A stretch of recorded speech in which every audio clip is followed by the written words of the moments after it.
Ahojte, dnes si povieme, ako dopestovať hrozno biospôsobom, aby sme sa nebáli odtrhnúť si hrozno priamo z kríka a zjesť bez umytia. Dnes si povieme, ako bojovať s mučnatkou, ako odolať tejto zákernej chorobe, aby sme mali vinič zdravý, nenapadnutý. Tak poďme na to.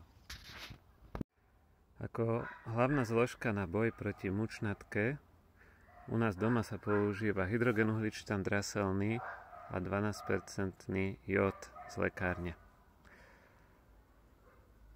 Funguje to veľmi dobre. Môžeme si ukázať výsledky na viniči, pozrieť si aj náchylné odrody, listy, stonky z vrchu, znútra viniča.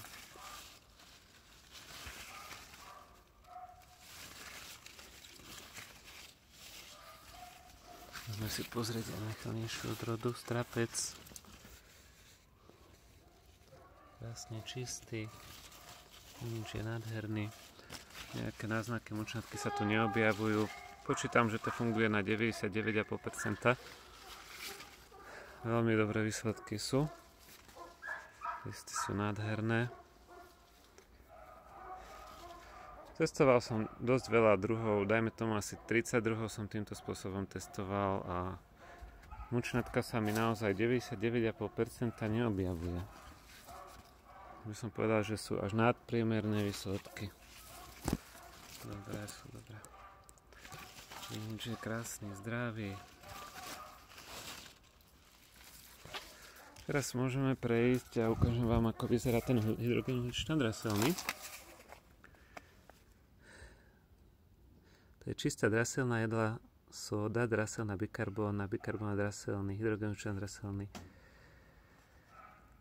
No, používajú sa to v potravinárstve, takže nemal byť žiadny problém.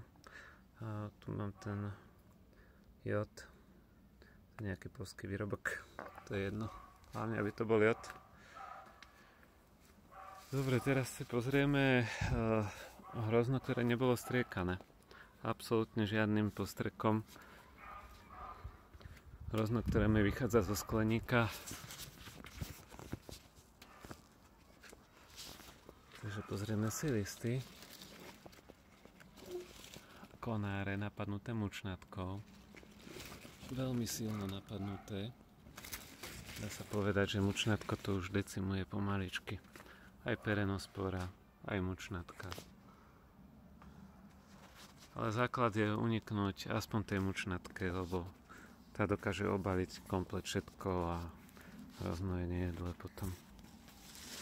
Takže dúfam, že táto rada odo mňa tohto ročná, čo som si skúšal, bude pre vás prínosom a že možno, keď si to sami vyskúšate, že prídete na to, že naozaj si nebudete musieť hrozno ani umývať.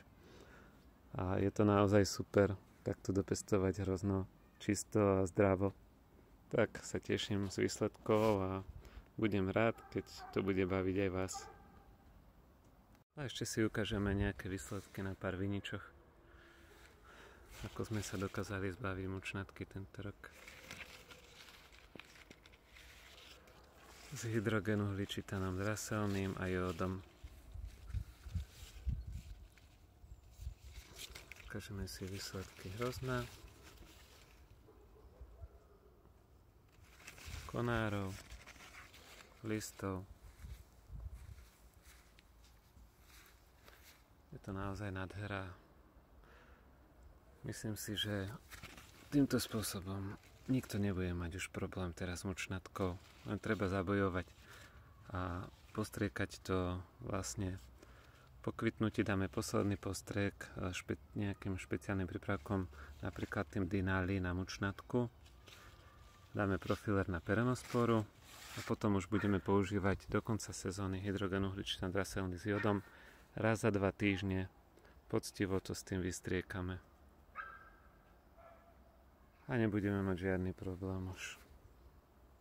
Bude nás to baviť.